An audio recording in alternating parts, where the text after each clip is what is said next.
Hey, what's going on, everybody? Welcome back to another episode of PMP's Den of Antiquities. Today, we are doing another entry in the Star Wars Perspective podcast. And today, I got on Skap Arts. How you doing, man? Doing pretty good. Yeah, what's up? No, go ahead. I already showed you, but yeah, he's well, gonna Obi, man. out. So, what a cute. He's well mannered too. He's just like sitting there, like chilling. Like the whole time we were talking a little bit beforehand, and no barking, no nothing, man. He just seems like he's vibing. Yeah, he doesn't bark, doesn't whine. Like we didn't have to teach him anything really. He'll just pick up his food or water bowl if he's hungry or thirsty and bring it over to us. Nice. I forgot to ask you. He's a lab, right? So we're not sure. His mom just kind of has puppies, and then we'll drop the puppies off on one of my fiance's friends' doorsteps, and it's like, here, you raise the kids. So dang. Yeah, we're thinking he's lab and basset hound mixed, or most likely, just looking at his face, I'm thinking basset hound and red-nosed pit. Oh, okay. Yeah, I can kind of see that for sure. Yeah. He's got the wide set eyes and everything. So. Oh yeah, beautiful dog, man. So the first question I usually ask everybody when they come on the podcast is, what got you into Star Wars? Oh, he's got the hiccups. I can't really say one specific thing that got me into Star Wars, because my first memory of being alive is watching Episode 4 with my dad. Nice. So I've just always had it. It's just been a staple. So it wasn't until probably around the 4th grade when I met one of my best friends, Trevor. We had a pretty simple conversation. He said, "Hey, I'm Trevor." I said, "I'm Kyle." And I said, "Do you like Star Wars?" And he went, "Do I?" Best friends ever since. So, like, we would do the whole, take the video camera and do lightsaber fights in the backyard. Oh yeah, with the little flip out sabers, and you just like doing when they all go out, Well, I got pretty good at before I got Photoshop. There's a free software called GIMP, and I started using that to take pictures and replace the PVC pipe on lightsabers that we build to make them look like they were actual lightsabers. Oh, sick! I never figured out how to do it for video, but yeah, we would just do that, and then I'd go over to his house and we'd play. God, what's it called? It's the one with Kyle Katarn. I want to say that there's a whole bunch. I want to say it's Dark Forces. Outcast. It might be. It? Oh wait, because there's a couple with him. I know there's. It might Jedi Academy. Maybe it's Outcast. I don't know. I can't. I haven't played those games in such a long time. Jedi Academy was the one where you make your own character. Right, you're right. But I think he's in it though, isn't he? He's like trains you. I think with Luke. I want to say, but yeah, I know what game you're talking about. Play those. I don't know how many hours I sank into KOTOR, because ungodly amounts, dude. That game is so great.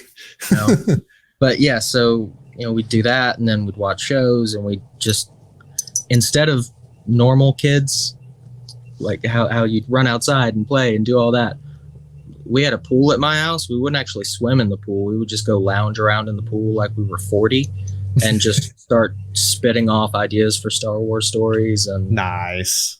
I've just always, it's home, That sounds great, dude. That sounds like a good childhood, man. Just shooting the shit with your best friend and hanging out and gaming and stuff. Speaking of video games, have you seen the trailer that just dropped for the new Star Wars game? No, I have not. Oh, dude. Okay, so I won't spoil anything like super crazy for you. I mean, they don't show. It's just like a cinematic trailer. There's nothing crazy, but apparently the game design industry likes to slap open world on a lot of stuff. So we'll see. But they say it's going to be an open world, kind of like underworld, like crime, kind of like Solo, but like with a new character, not like Han Solo. So okay. So are they just taking bits and pieces of, what was it, 1313? Yeah, that's what it looks like, except just not a bounty hunter. Because I think you were going to play as either Boba Fett or you were going to play as an unnamed bounty hunter. I don't really know. We don't know a whole bunch about 1313, but yeah, it kind of seems like it's taking a lot of like where Solo was going at the end of Solo, and taking that kind of like, it's right around the time there's in the trailer, there's like TIE fighters and X-Wings and stuff like that. So I imagine it's going to be probably after A New Hope, like set somewhere around that, because I don't think like the rebellion had officially like crazy started until like Rogue One. So, okay. but yeah, man, I mean, I'm excited. I'm a little nervous about open world because like they always slap those titles on, and it's usually like you can go to a whole bunch of worlds, but it's more of like a linear story. But I mean, hey, man, I feel like there's been a drought for Star Wars video games. I feel like we've got 2 Battlefront games and the Fallen Order series, and that's like all. So yeah, I'm excited for it. But well, I mean, I've tried. Okay, so I'm a little bit picky when it comes to like what media I enjoy and don't enjoy, but whenever it has Star Wars anywhere on it, my go-to is always find the good in it. And yeah, true. Bad stuff, then no thoughts. My brain just shuts off. I don't want anything negative associated with it. You know what I mean? Yep. So I always try and find the good in it. But I don't really play online multiplayer stuff, so Battlefront wasn't really too much of an option for me. And then the new Jedi Survivor, I got that, and what was it? It's a little like Dark Souls with the meditation point stuff like that. Yeah, with like the campfires and stuff like that. It's very like attack parry for sure. That game made me feel like an old man because I would get to these certain points and I would just wander around in a circle for like 20 minutes going, where the hell am I supposed to go? Yeah. And then finally there's like a little crack tucked away. Yeah, you have to like skip past it or whatever. I could have spent 20 minutes doing something else. Yeah. No, I feel that. I've been streaming. I haven't finished Survivor yet. I've just been crazy busy, but there's been times where on stream I'm like, where the crap am I supposed to go? And somebody will be like, there's a little crack in the right corner. You're supposed to like weasel your way through that. I'm like, always those are the wall jumps that I just can't see. Yeah. And I have to like set the controller down, go do some chores around the house. I'll come back and then it's right there. Of course, I'm an idiot. Dude, that's like a big thing in gaming though, not just like Jedi Survivor, but like I've noticed if you're ever having like if you're stuck in a game, go set it down, go do something else, and then come back. And usually you get it within like 5 to 10 minutes. Like it's so weird how games do that sometimes where you're just like I can't see the path. I don't know where to go. And you go do something else and you come back and you beat it. That's my philosophy for pretty much everything, except for work. If I have a patient, I can't leave. Yeah, you can just be, hey man, I'll be right back. I'm going to go take a break real quick and then come back. It's a BBM. You're going to squeeze this while you breathe, okay? Bag yourself. I'll be back. 10, 15 minutes. Going to get some Subway. Can't do that. But like art commissions and stuff like that, my other work, I'll just set it down. And usually I've been trying for a little while to get something right and it's not working. And I'll just set the iPad down, usually around midnight or so, and be like, all right, I'm just going to come back to it tomorrow. Next day, I'll wake up and it's and easy. So. For sure, man. So what would you say, if you had to pick one thing in Star Wars, what would you say is your favorite thing about Star Wars? Oh, I know that's a tough one. That's probably one of the toughest questions I ask because there's just so many things. There's just much. That's like asking what's your favorite part of our entire universe. There's so much stuff in it. When I was, can I break it up into when I was a kid versus now? Dude, this is your story. You tell it however you want to, my man. I would say when I was a kid, watching all of the movies and shows and stuff like that, obviously I was super into like, I wanted to be a Jedi, but then I was like, these guys are kind of sticking to some stuff and I don't know. So I was like, I gray Jedi. I want to do that. Just live my own life, do my own thing, but I have the Force, so I can be lazy. But it was all of these possibilities that just opened up my imagination when I was a kid. It was, if you could think of pretty much anything, you could fit it into Star Wars somehow. And that's still a mainstay with me as an adult, but I got a lot more into Mandalorian stuff as an adult. I found the Mandalorian mercs several years back, and I was like, oh, so it's like a sister thing to the 501st. And it's like, well, maybe one day when I'm older, I'll be able to actually do something like that. And I made a little helmet out of EVA foam, and from there, that was it. I mean, that got me into 3D printing, because I got a 3D printer for my birthday after that, and I was off places making helmets. And from the helmets, I found Alter Ego Armory, and I was like, his helmets are sick. That's cool. Well, I want to plan out what my helmet's going to look like, and that's what got me into. I didn't start drawing until like 2 years ago. Oh wow, okay. And it was just taking his helmets and just basic color, and this stencil is going to be like right here. And then I have real bad ADHD, so I tend to hyper focus a lot on very specific things, and I could take my phone to work, and in between patients, I'd sit there and draw and draw and draw and draw. And that led to me getting an iPad for drawing. And now I have this entire community that's opened up to me, because when I was, I don't know, like 4, my dad showed me Star Wars once. You know what I mean? Like, yeah, it's crazy. It builds on itself so much. So I would say, as an adult, it's probably the community as a whole. Nice, dude. For me. Yeah, and I know a lot of people. There's it's a lot going on out there that there definitely is some toxicity in the Star Wars community, but there's also a lot of like awesome, genuine people who just like love the franchise. Love doing, for instance, like you love making the custom Mandalorian helmets and drawing them and stuff like that. Like that's the stuff that's a lot of the reason why I love doing this podcast is because I find people like you that just like love Star Wars and they just want to be entertained. Like you said, like you recognize that there is some bad stuff in Star Wars, and that stuff just kind of that's off to the side. I focus on, what I like, and I don't fixate on the bad, like it's such a great thing. And I love hearing that from people, especially within the community. We're just addicts. It's just dopamine. Right. As soon as there's a little serotonin hit, one little bit of something cool related to Star Wars, there's a 7-year-old in our brains that goes, and freaks out. And yeah, that's why I got into doing all the commission work and stuff like that, because I was just doing it for me. And I was like, yeah, I finally drew something that I was like, this is worth posting, I guess. I can post it online just to have everything in one place.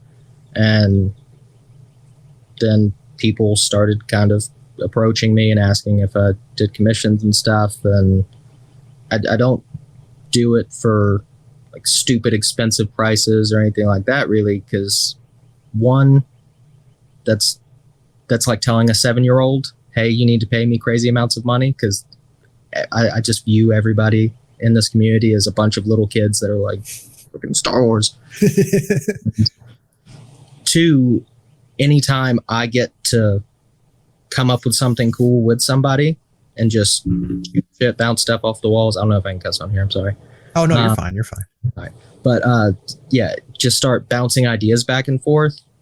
I'm mentally healthy for the rest of the day. Right. So if it works for me, I know it's got to work for somebody.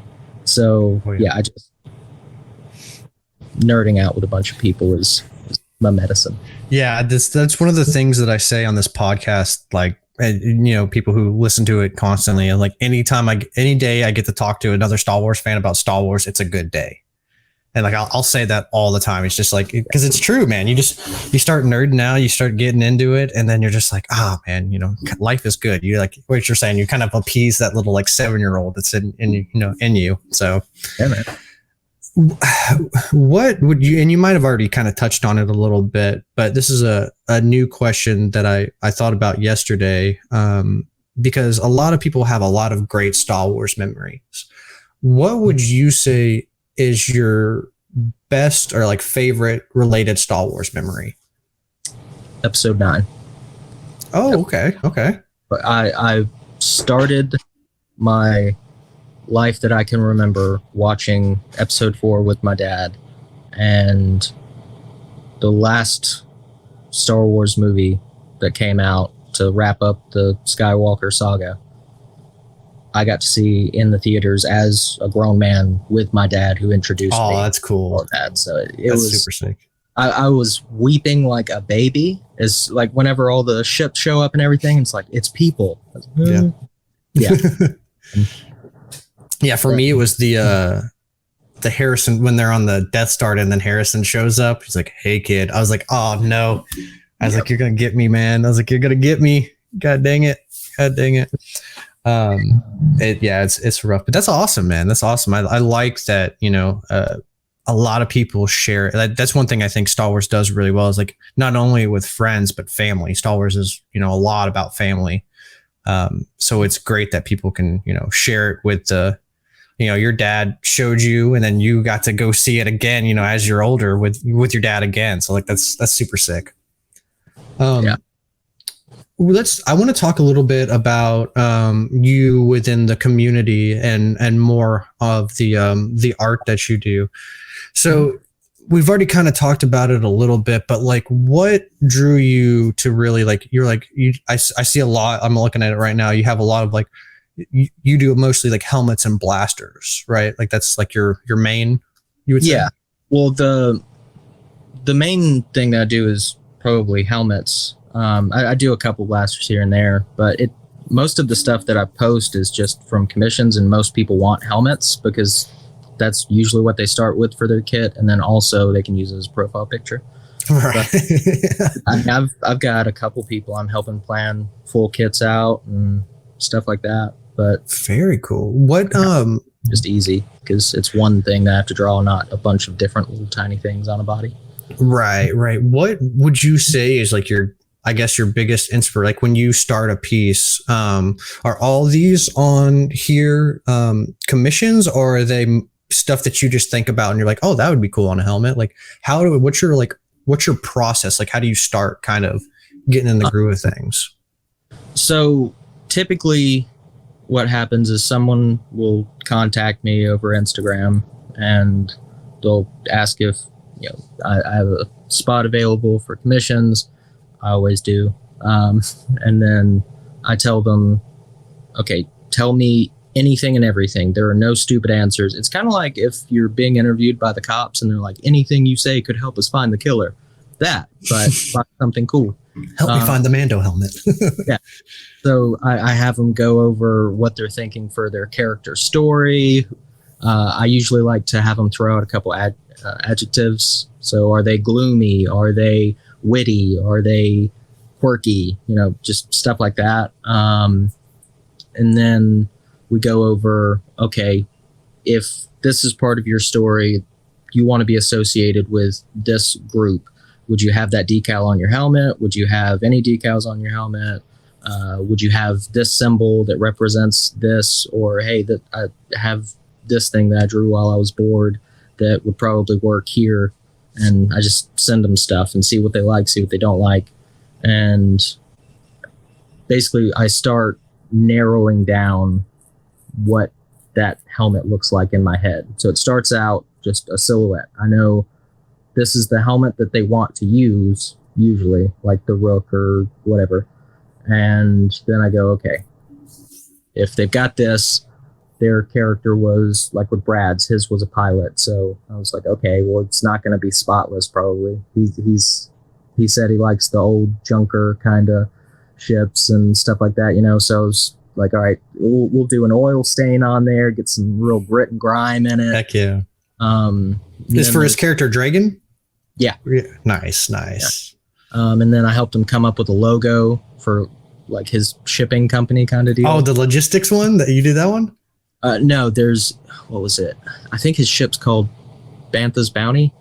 Oh, okay, cool. Yeah, and cool. So that little Bantha is on like the back corner. Yo, what's up? That's good. That's cool. But yeah, I just ask a bunch of questions, and usually I like to do video calls like this, so we can kind of like face to face as much as you can be. Yeah, yeah, because it's just different. Like when I say something like Bantha's Bounty, that might in your brain follow the spaghetti string. It's like, okay, Bantha's Bounty. Oh, Tusken Raiders ride Banthas. Oh, what about those sticks that they have? Oh, well, my guy's a melee character. What if he had one of those as his main weapon? Okay, if he had one of those as his main weapon, he'd have training through that. If he had training through that, then he'd probably have a couple of dents and stuff in his helmet from just getting thwomped on the head. And that tells me, okay, if you're going to do that, then you're not looking at like blade marks and you're not looking at blaster marks. You're looking at, blunt objects. And I know to draw that now. Nice. It's follow the rabbit hole of nerding out. And we end up coming up with something that. Very cool. Yeah. As an artist myself, I always love to hear people's kind of like how they start and how they get their inspiration to create stuff. I don't know. For some reason, that's always, maybe that's just a universal artist thing, but I don't know. I love hearing people's kind of process of how they create stuff. Tell me a little bit. So I'm looking at is this the helmet that you posted not too long ago, the actual like physical Rook helmet? Is that one that is that a commission for somebody? Is that one that's yours you're working on? Yeah, that's one of my 2 kits that I'm working on. Okay. So I've got Hostal, which is that guy. And his whole thing is pretty much just, you remember like all the 80s classic horror movies where it's like, okay, they're just the bad guy. There's no backstory there. Like there's kind of a backstory to be like, this is how they became a monster, but they're just bad. Yeah, there's no like humanizing them like now or like giving them like a purpose. Yeah. That's that guy. Okay, cool. I came up with him because I was drawing a helmet for a buddy and he ended up like getting a girlfriend and disappearing. And like, okay, well, I have the helmet printed out and ready to go. So I'm just going to make this, and started building on the story and stuff like that from there. And then I have the Skap character that I'm working on. Yeah, dude, I love that green that you did with it. I'll throw up some we can't throw up pictures now, but I'll throw up some pictures in the editing because I want to show off your awesome stuff. But what is I see there's like masks on it looks like the left side. What are those? Hold on, let me pull up a picture. Because to me, I don't know why. Maybe I've just been in like a Lord of the Rings mood lately, but it kind of looks like the Lord of the Ring mask. Like I'm not a huge Lord of the Rings nerd, so I don't know all the terminology. But the main like bad guys that like hunt like Frodo and the hobbits and stuff. Yeah. So what those are is you have that, and then going up one side, you have the little stars right there.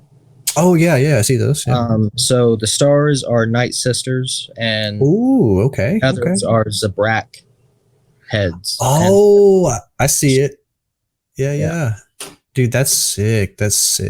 And you said do you have any photos I didn't see of the you said your Skap character? Yeah. Let's see. Here's kind of the latest iteration of it. I don't know how well you'll be able to see it, but oh, very cool. Okay. That's sick. Got him, and the almost has like, I mean, I just saw it just from what you showed me, but it looks almost like a little got like a little bit of Sabine-esque with that orange is what kind of reminded me of that. Well, the orange came from my logo, the Skap Art. Yeah, and kind of tied in my Instagram page to make it almost like in universe. Basically, anybody that commissions me for a helmet, my guy like makes and paints or repairs their armor and gives it to their character in story. So it's kind of like a fan fiction kind of thing. But very cool, dude. Very cool. Which Have you ever heard of Caribdis? It sounds familiar, but no, I'm blanking off the top of my head. So I follow this Facebook page that'll pop up random background characters from Star Wars and give you like information on them and stuff. Caribdis is a new alien species that they came up with for episode 9, I think. Okay. But he's just kind of seen in the background, and I think he has like one line maybe, but he's that guy. Oh yeah. So for Pascal, that's who I went with for as far as his race. I wanted to go with that. Sick. Yeah, cool. They're super creepy because they have the giant mouth. The teeth. Yeah. And it says in the little blurb information thing about them, it says that the only way they can see or hear is all of their sensory organs are behind their teeth, so they have to open their mouth and grimace. Oh, wow. Yeah, he doesn't have to because he has a sensory dome on the top of his head. I'll let some sense and everything. Okay. But I figured it'd be really creepy if like there's this Mandalorian that never spoke, and it's because he's actually always watching and listening, and so he just uses like sign language and stuff. Dang, man, that's super cool. That's super cool. Yeah, it's crazy how you can just a character can show up for like 2 seconds in a movie or a background. The one I always go to is, I know you said you had just got done finishing Obi-Wan, the lizard guy. And the back when they're on that one planet where he's trying to find Leia, and there's like a lizard guy trying to like hunt him down, and he's like in there for like 2 seconds. He literally looks like a dinosaur, but it's like the craziest thing, and that's what it reminded me of. Or I always go back to the there's a lot in Rogue One, but the little tiny like dwarf guy, he almost looks like I don't think he's an Ugnaught, but he kind of looks like one. Yeah, I know you're talking about. There's always these little characters that do that sort of stuff. But there was Babu Frick, is that his name? Yeah. It's like, hey. I love small characters. I always have. Like in D&D, I played a goblin bard in the last campaign that I played. Nice. I'm all about the small characters. So I'm trying to think there's one also in The Last Jedi when he's trying to put like the coins, and he's like a really tiny like guy. He's like a pompous looking like with a monocle. He's like trying to put coins into BB-8 or whatever when they're in the that's the cantina. Or the whatever I forget what the. It's like a casino. Yeah, it's like whatever. Yeah, the casino area. But yeah, those, man, I love too that they do all like with those characters, because back in the day with like the prequels and stuff, like most of those characters would have been CGI'd, but most of those characters now are actually built, with like kind of puppetry and animatronics and stuff like that. So I can really appreciate that. But they're built now like they were back in the day before back in the day.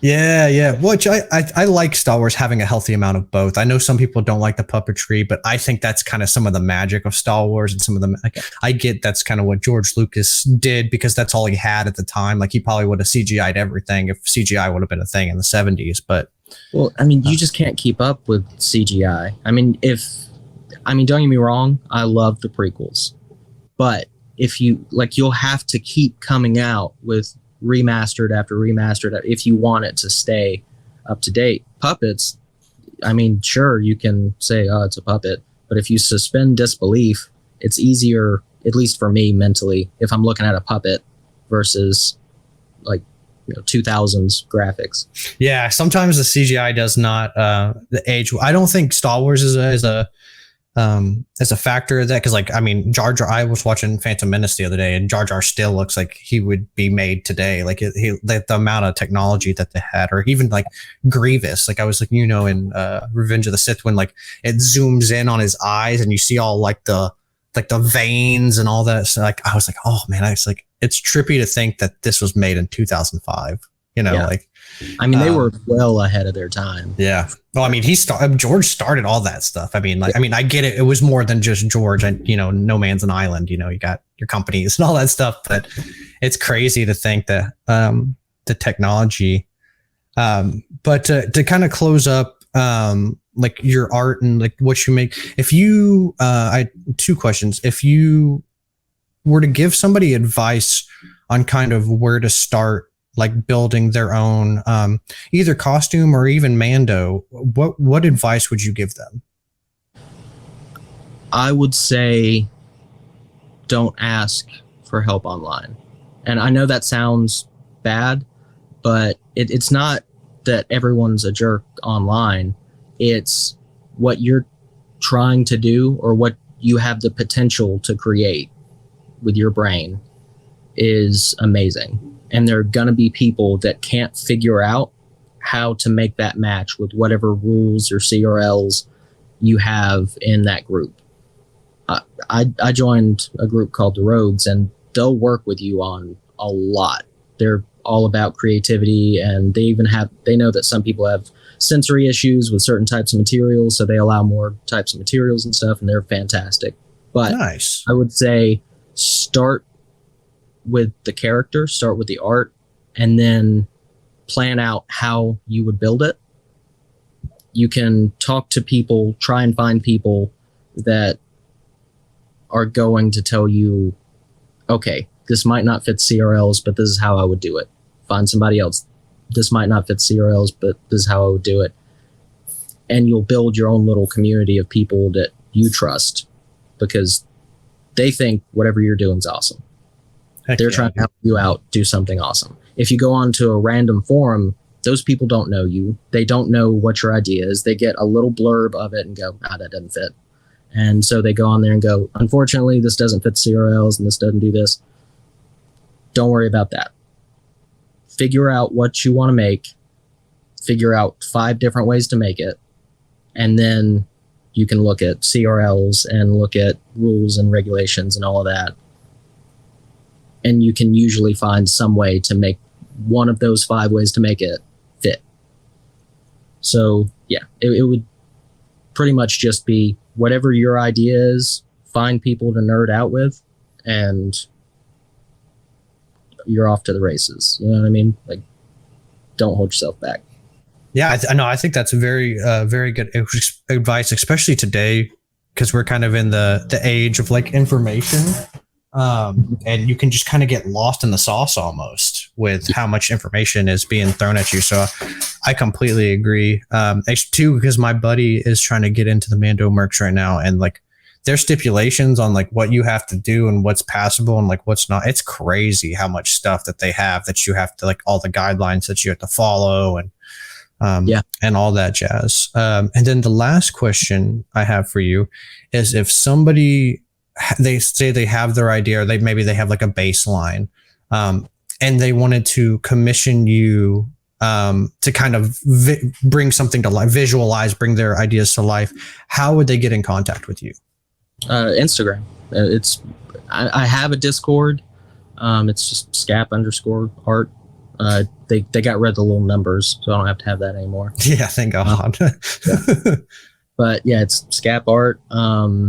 But that's the main 2 ways. Okay. I'm on there mostly, and yeah, just hit me up because I'm one of those nerdy people that would love you. You'll make my day if you shoot me a cool Star Wars idea, and nice. I'll definitely help you work on it. Heck yeah, dude. For all you guys, I'll have all those information like down below, all his links and stuff like that, so you can go check him out. I kind of want to talk about some of the. I know you said that you'd been a little bit behind because of work and everything with the shows, and I'm curious to see your thoughts on some of them. You had mentioned that you had just finished Kenobi. I want to because there's a lot. I feel like there's a lot of like controversy around Kenobi. Some people loved it and it was the best thing ever. Some people were like, oh, it was pretty good, and then some people were like, oh, this show's garbage. So I would love to hear your thoughts on it. So pretty early on, I figured out it was going to be one of those things where I just had to have mental blocks for certain things. I feel like they tried to take a lot of the story from not Jedi Survivor, Fallen Order. With the, I mean, you have the scene underwater with Vader and the blast thing, and the Inquisitor base. Yeah, and I feel like if they had done something similar to, Seer, then it would have worked really well. So I kind of blocked out. I don't even remember her name now. Tala. You're talking about the Imperial officer, Or are you talking No, the Inquisitor. Oh, Reva or Reva. Yes. I always mess up her name on her pronunciation, but yeah. So I had people tell me early on that had already seen it. They were like, "Oh, just wait, she gets really good," and she just never did for me. So I just take her out of the show. But as far as Ewan McGregor as Kenobi, he still kills it. yeah.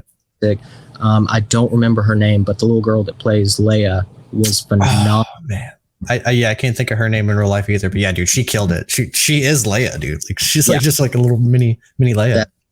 Me and my fiance, we were sorry, keep covering my mouth. Me and my fiance were watching, and every time she would pop up on screen, we were like, yeah, if we end up having like a little girl or something, I hope she turns out like that. Like, she's just. But yeah,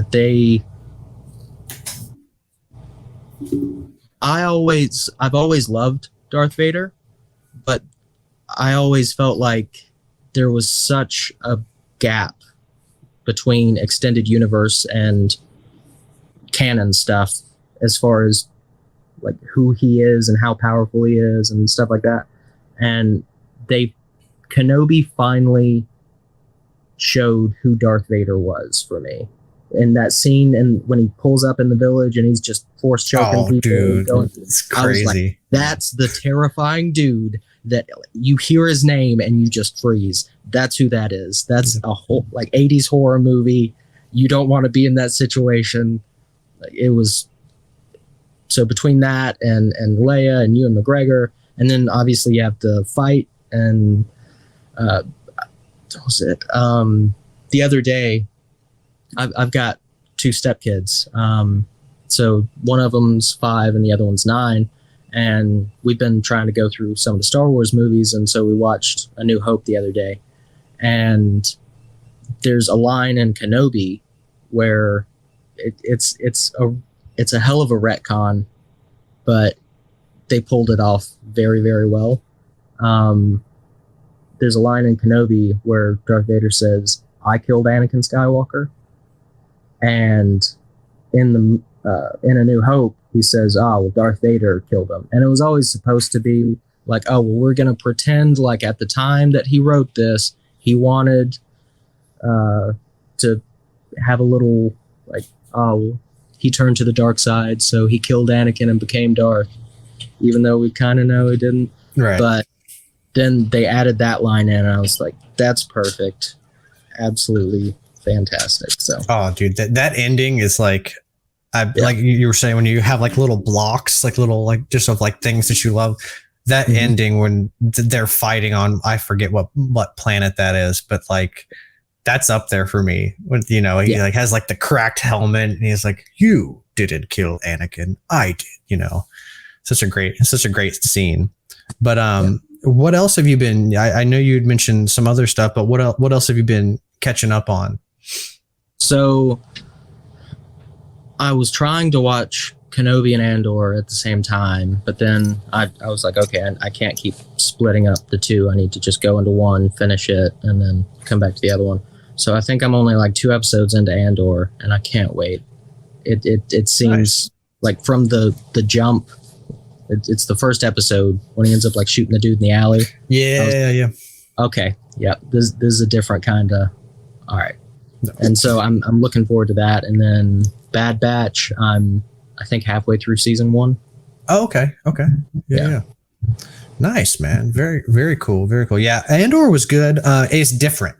It was different. Like this season, I'm not going to talk about it too much because obviously you're still watching it, but, it's basically like a setup, like telling Cassian's story. So I'm really interested to see, because the reason why I was so excited for Andor is like, oh man, we get like the Age of Rebellion like starting, and like that's like there's a lot that goes on during that time that hasn't been talked about, and like so much is going on across the galaxy. It's like we're gonna see like rebels versus the Empire, or like even like these rogue groups before the rebels. So I'm really hoping that season 2 really drives that factor home, man, because it was an interesting. I call Andor a slow burn, because it's a little bit slower paced than somebody that has like, I think it has like 8 episodes, 12 episodes, something like that. So it's a little bit of a longer series, but I'm interested to see what you think about it when it's all said and done.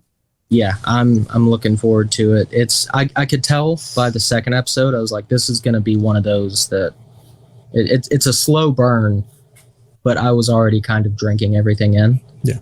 So it didn't really bother me. You know. Yeah, the writing is probably, I would say, some of the best writing we've ever had, and so like some of the dialogue and the way that the scenes are delivered.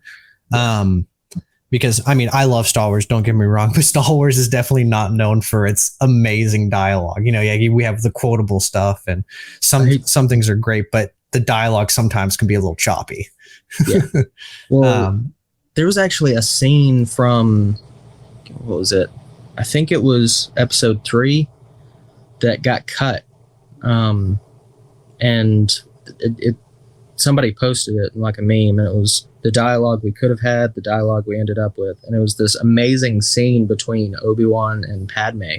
Oh, I think when he's talking about Anakin and like their relationship, dude, that hurt me so bad. I was like, I wish we got that. That would have been so cool. And then they said the dialogue we got, and it was, I hate sand. Yeah. But yeah, there's, was it season 3 of The Mandalorian? Obviously, I watched that immediately. Ooh, nice. What'd you think about season 3? I enjoyed it better than season 2. I still love season 2. Really? Yeah. Wow, that's an interesting take, because most people, I feel like, they're like, oh, it was good, but it wasn't as good as the first 2 seasons. So I'm surprised. The first season was like, okay, this is spaghetti western. We've got a lone, like cowboy walking through towns and stuff, and it was really, really good. The second season was good. It was a little. It made me feel a little bit like I was watching 2 or 3 different shows. With so many cameos and other people coming in and stuff. Yeah, and then you have like Book of Boba Fett, which kind of takes over into Mandalorian and stuff like that. But season 2 I felt like Jon Favreau and Dave Filoni were being held back or something. You know what I mean? Mm-hmm. There was a lot of good stuff there, but I felt like they were just right at the edge of what could have been fantastic. And I mean, like I said, I still love season 2. I just didn't like it as much as I liked season 1. And then season 3 came out, and a lot of people were really upset with the Lizzo and Jack Black cameo. I didn't really get that. I thought they were pretty funny, and sure, this is just some weird rich kids that took over this planet and now they're politicians, whatever. But for me, it was all of the little background Mandos. Every single that I was pausing and taking screenshots and like, training and stuff.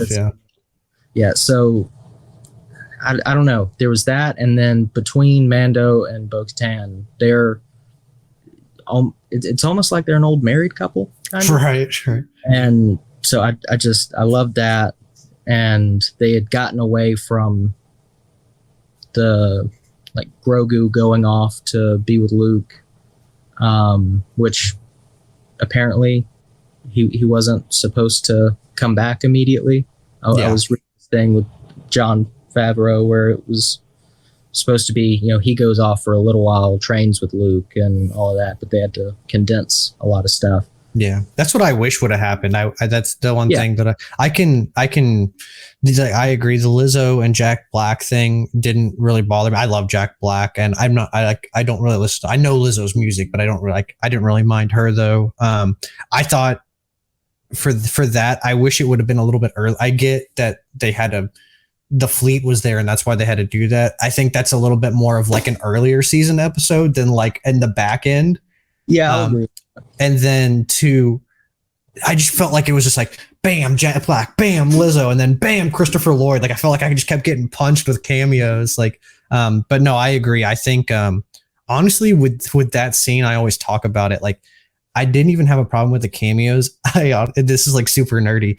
I had a problem with the B1 battle droid scene because It was like an Iron Man. He was like an Iron Man, like iRobot. It was just weird because we've never B1 battle droids. We've seen them like in a light jog. Like they're not like commando droids that kind of hop everywhere and like are super. So it was just kind of weird. He was like throwing boxes and like hopping over cars and stuff. It was just kind of weird because I hadn't seen it before. I had to do a little suspension of disbelief with that, but I logicked my way around it by saying we've seen them march together. Yeah. They're doing that to stay in order and stay in line like a military. This is just this droid. He has like open range. So, yeah. So I had to do a little bit of mental gymnastics with that, but it didn't really bother me all that. Yeah, it was more of like a nitpick. It didn't like ruin the scene for me. It was just like we've never seen B1s do that. So I was just like, interesting, But the big thing for that episode for me was, or the biggest draw was, it felt like a mission in KOTOR.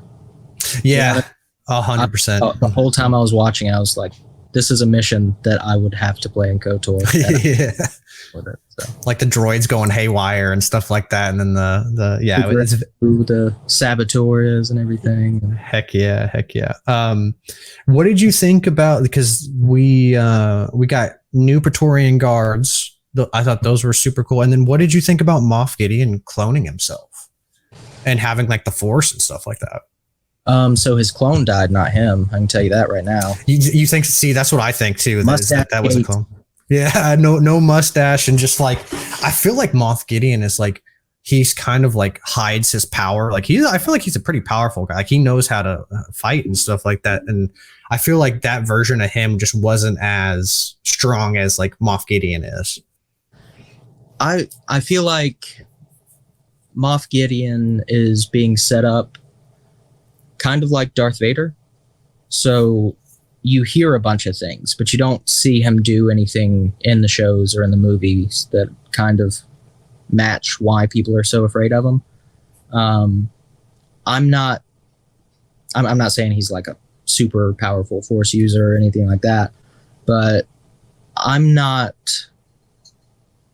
100% certain that he's great in combat. I think he's more so on the Thrawn strategical side. Yeah, just political, strategic, that kind of stuff.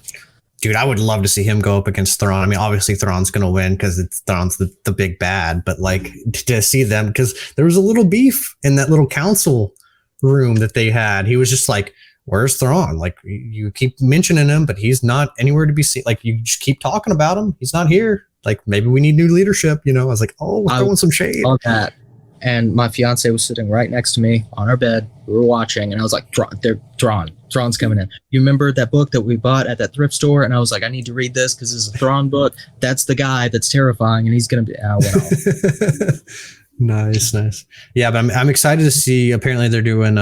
They just announced they're doing season 4 of the Mandalorian, so I'm excited for that. And then I'm super excited for Ahsoka. Man, I love anything that Dave Filoni does. He learned from the best, so I think he's the most qualified to do stuff. So I'm happy to see what he does. This is kind of off topic, but have you ever heard the story of how Sam Witwer got hired? Yeah, with the meditation and like Sith don't meditate like Darth Vader wouldn't. Is that what you're talking about? When he's talking about, are you talking about for Force Unleashed or for Clone Wars? For Clone Wars, they were talking about him going, like one of the characters going to somebody's house that they had already been to. I think it was what's that episode? I just watched it the other day with Obi. Are you talking about with Shmi, where like Padme had like already met Shmi, and he was talking to Dave Filoni about like, it was the scene like that. Yeah. He's like, they've already met because in this episode, such and such. And he said that everybody like froze and was like, oh God. Yeah. Did that dude. And they're like, yeah, you're hired. Dude, there's so many great Sam Witwer stories. I see all these like cameo videos on like YouTube and stuff like that. And man, just he seems like he's not only super knowledgeable about Star Wars, but also a super awesome person, just like in real life, So you've ever seen Being Human. That's what introduced me to him. And but he was on what's the Joe Schmo show or something like that. He does trivia. Oh yeah. I think I know what you're talking about. But it's like an hour-long Star Wars trivia thing, and he's been on several times and won several times. Oh yeah. But yeah, like he's just an encyclopedia, dude. He's just like Dave. What does the center toggle switch on a speeder do? Yeah. Okay. What? He's like, oh yeah, it jams comms. Like you're just like, well, I have this portion I call Mynock Minutes, where I just lob kind of like, what would you do? Who would you be in the Star Wars? Just kind of just different answers. So the first one I usually ask is, if you were in the and I think I have an idea of what you would pick, but if you were in the Star Wars universe, who would you be? Would you be a Jedi? Would you be a Sith? Would you be a Mandalorian? Who would you pick to be in Star Wars? I kind of based the Skap character for that kit that I'm building. I kind of based it around that question, and the whole thing with that was, he'd be a foundling and be raised by Mandalorian and stuff like that. But I don't think he would ever really consider himself a Mandalorian, like a full-blown Mandalorian. So yeah, I'd probably fit into the Mandalorians. Wouldn't be part of the covert or anything like that. I'd just have a ship. I'd make stuff for people that I liked, and I wouldn't have any allegiances to Empire or Republic or anything like that. So you would choose that time period to be in. You'd choose like kind of like the age of the Empire. It'd probably be either around Empire or into the New Republic era. Interesting. Okay. Very cool. If you had to pick somebody to be your Jedi or Sith master, who would you pick to train you? Well, I don't want a Sith master because that sounds like a bad time. Every Sith time except for Palpatine. I don't care what anyone says. That's tough. It's got to either be Qui-Gon or Obi, because obviously Qui-Gon did something right. Yeah, for sure.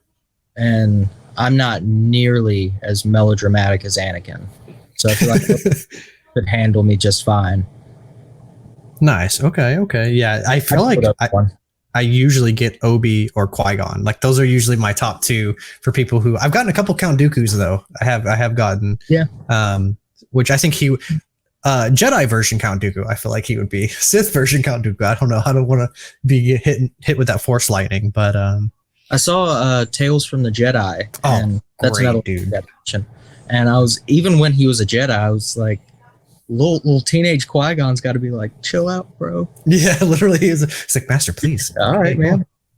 I'm reading or listening, I should say, because I do the Audible books, but Master and Apprentice right now, and it's goes through Qui-Gon and Obi-Wan's journey, and it's nice because he reminisces a lot on Count Dooku's teachings and him, kind of relating that to Obi-Wan and stuff like that. It's really, if you like Tales of the Jedi and like that, I would highly recommend that if you haven't read it. Absolutely. Can you send me a link to it?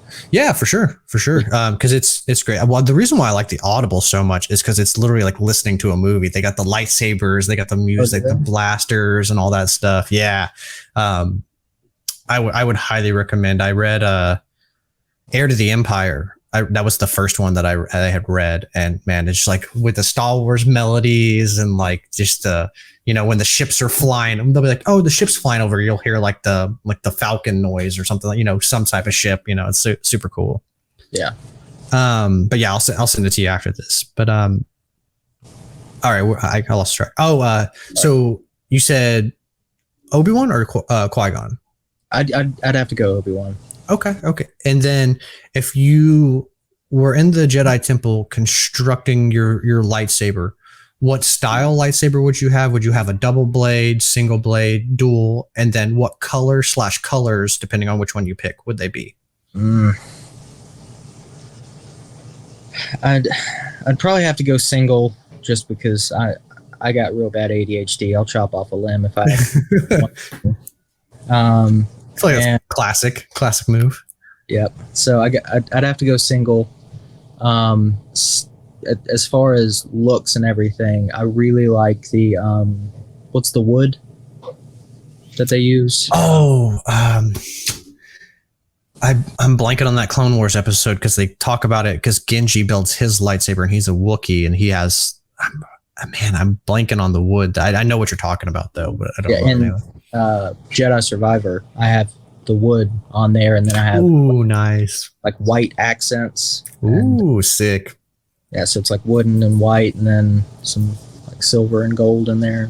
Very cool, dude. Very cool. And then color, for the longest time, it was green. Green slaps, man. I'd have to probably go with green, but here lately I've been on a yellow kick. Yellow's good, dude. I was so mad because I know you said that episode 9 was a good memory of you and your dad. Why didn't they give us the yellow lightsaber at the beginning of the freaking movie, bro? They could have done the Luke Skywalker thing where Luke Skywalker gets a new blade at the beginning of Return of the Jedi. It could have been the same thing. And Rey could have had a yellow lightsaber through the whole movie, which would have been sick. I didn't even think about that. That would have been, yeah. I'm just like, bro. And then the fact that it wasn't a double blade too, because she uses the staff. I'm just like, opportunities, man. Opportunities that I got. Hopefully we'll see, because they announced the Rey movie. Hopefully we'll see her use a yellow blade in that or something. But I'm like, I want to see yellow blades on the screen. I like orange, obviously. So, well, we're getting that in the Ahsoka, because those I don't know if you watched the trailer for it, but the Dark Jedi, I think is what they're calling them. They have like orange blades. They're not red. Okay. So, or at least that's what Dave Filoni said. We had KOTOR that had like yellow and orange and stuff like that in it, so I count it. I don't care what anyone says. Dude, I honestly, that's one thing that bugs me about Star Wars is I wish there was like different hues of like, it's fine. I'm fine with not having like every color underneath the rainbow, but like having different hues of color depending on like the Jedi, or like, because there used to be, I mean, you know this, there used to be like meanings behind it. Mm-hmm. Now it's just like, you just get a green, you just get a blue, you just get like, they don't really mean anything, but they had like meanings, like you were more powerful in the Force, or you were more powerful with combat. Blue was combat, I think, and then yellow was supposed to be balanced or something. Yeah, which makes sense because that's what the Sentinels have at the Jedi Temple. I don't know how balanced they were because most of the Sentinels became Inquisitors, but you know, hey. Put it right on. Okay, yellow. Okay, I can vibe with that. Yellow's a good one, man. I think that's in my top 3. I usually go purple, green, then yellow. That's usually kind of mine. I don't know what it is about purple, man. I just like those purple blades. Yellow, green, orange. What character would you want to see Lucasfilm develop more, whether that's in a book, show, movie, video game? What personally would you like to see in the Star Wars universe that hasn't been developed as much? Or just want to see more of. Maybe the character has had a lot of stuff and you just want to see more from it. So like a Star Killer show would be cool. Oh, sick. But me and my partner at work, he's very, very picky about Star Wars stuff, and so we'll go back and forth throughout an entire shift. And we ended up casting for a KOTOR show. Oh, that would be sick. And I know he was Star Killer, but Sam Witwer as Revan. Oh, that'd be sick. Yeah, I think he would absolutely murder that. So. Yeah.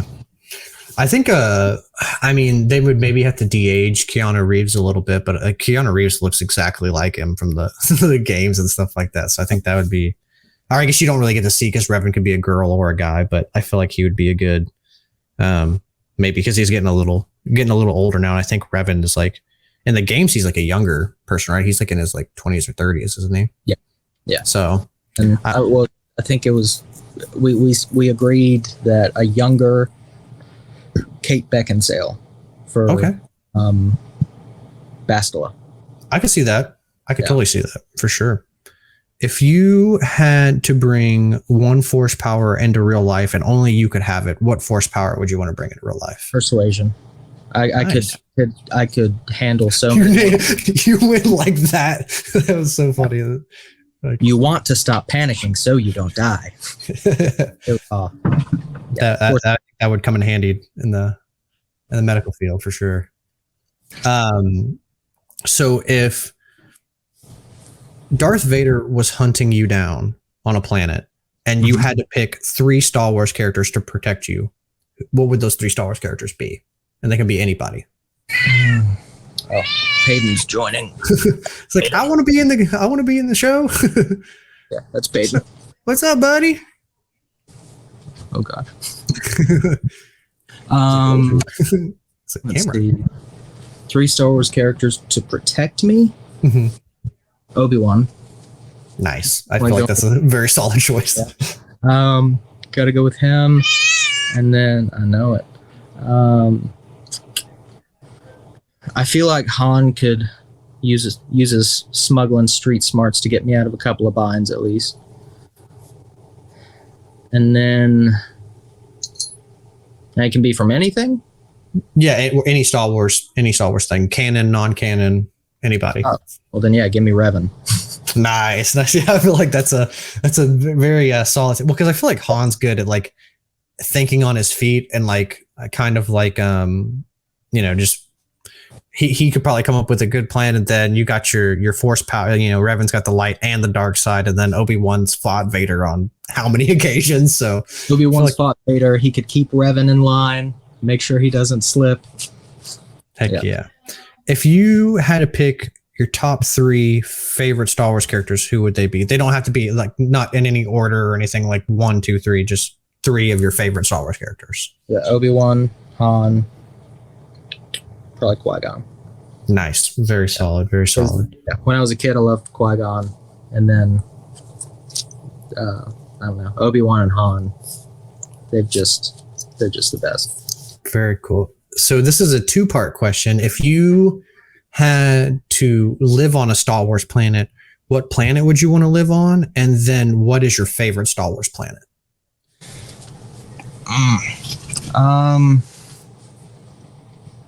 Probably go.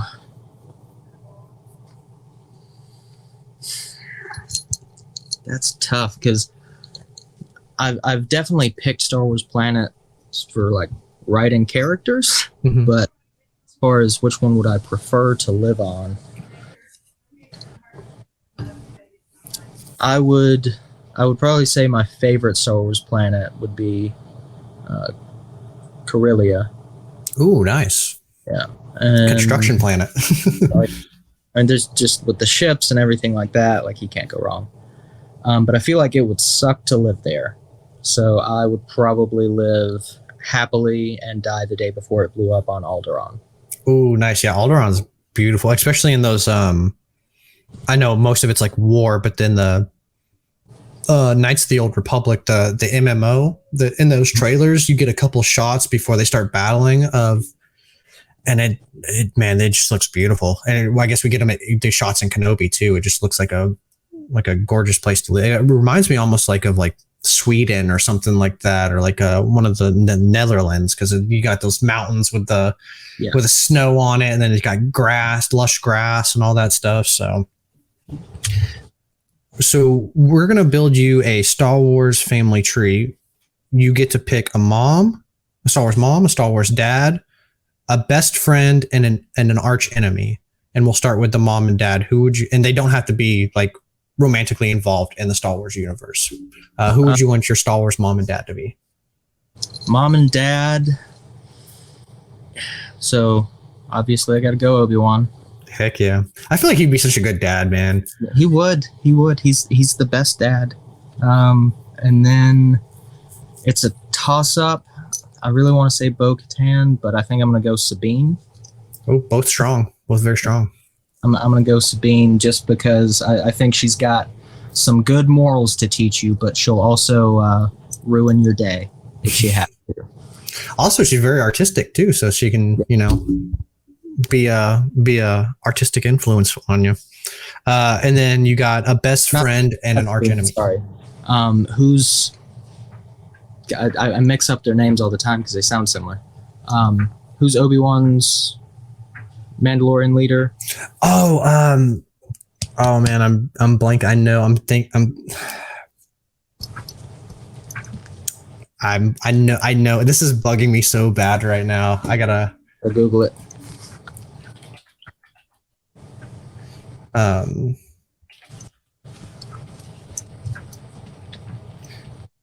Satine. Satine. Yeah. I was like, I know this answer. I was like, I know it. Sometimes you get that. It's so funny with Star Wars. There's so many characters. You're like, I know it. It's on the tip of my tongue. It's right there. Very cool. Yeah. No. Also very great. And they got good chemistry together. So I feel like it's very. And then you got a best friend and an arch enemy. Best friend.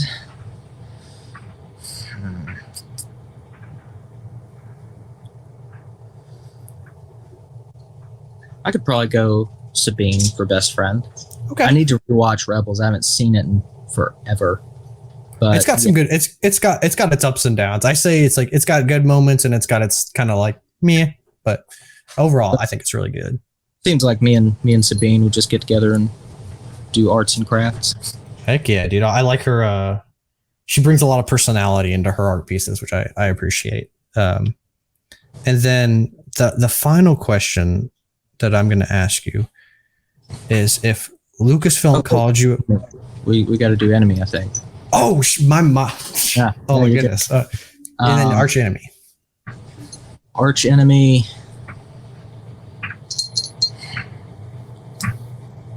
Probably be whoever's performance I dislike the most. So Reva. Nice. Yeah. You gotta watch out, man. She can get stabbed a whole bunch and still come back. So she didn't quit. She doesn't quit. But all right, man. All right. So we got the family tree down. That's awesome. And then the final question to wrap up Mynock Minutes, I'm gonna ask you is if Lucasfilm called you up and was like, hey, we need you to helm a project. It can be whatever. It can be a video game. It can be a movie. It can be a TV show. It can be a book series. Whatever you want it to be. What project would you pitch them? So I've helped a good chunk of the Rogues of Mandalore group with their kits or helmets or whatever. And I know a lot of their backstories, and they float around in my head constantly. And I send people random stuff where I'm like, oh, this would fit your character really, really well. I think this would be really cool to have added in or whatever. And there's a lot of guys, especially several of the admins, that, I mean, they write like George R.R. Martin. Like, it's in-depth, in-detail lore. Nice. I would put together a Rogues movie. Oh, okay. Or a series like The Mandalorian, where it'd have different Rogues members, coming in and out. And nice. Yeah. Honestly, what would be good, because what that makes me think of, because I've been shouting this for like ever, is I want like a Mandalorian war like TV show, or like kind of like a Game of Thrones style, where you have like the Jedi versus the Mandalorian and they're both kind of at their peaks going against each other. I feel like something like that would be, because you have a lot of different Mandalorians and stuff like that. You could interject a lot of that stuff in it. Now it might not fit the time period of some of the people that, because I know some people they like the Empire, or they like the New Republic, or like the prequels, but well, I mean, you could put it together like Tales of the Jedi and just have it hop around, Ooh, that would be sick too. That would be really sick. All right, man. Well, that's awesome. That's awesome. Thank you again for coming on and just talking to me about Star Wars. This has been we're at about an hour and 8 minutes right now, so we got decent talk. Let the good people know where they can find you at. Yeah, it's gonna be Skap_Art on Instagram, and the same thing on Discord if you want to shoot me a message on there. I have a Facebook page that basically Instagram automatically uploads stuff to. Dude, thank God Instagram does that. Yeah, honestly, I always forget to check it. So if you've messaged me on Facebook, I'm not ignoring you. I just forget. So hit me up on Instagram or Discord. But yeah, that's. Oh, and also I have an Etsy store. I forgot to mention that. I have a couple of different brushes for Procreate that I made, and the main thing though is I have 3D models of blasters. And stuff. Sick, dude. Yeah. Sick. Yeah, all those links, guys, will be down below, so you can go check them out. Again, thank you, man, for coming on. I love meeting new Star Wars friends and building the community even more. And and hanging out, and hopefully you want to come on again and talk some more Star Wars with us. And as always, guys, thank you for watching, and may the Force be with you. Thanks for having me. Bye.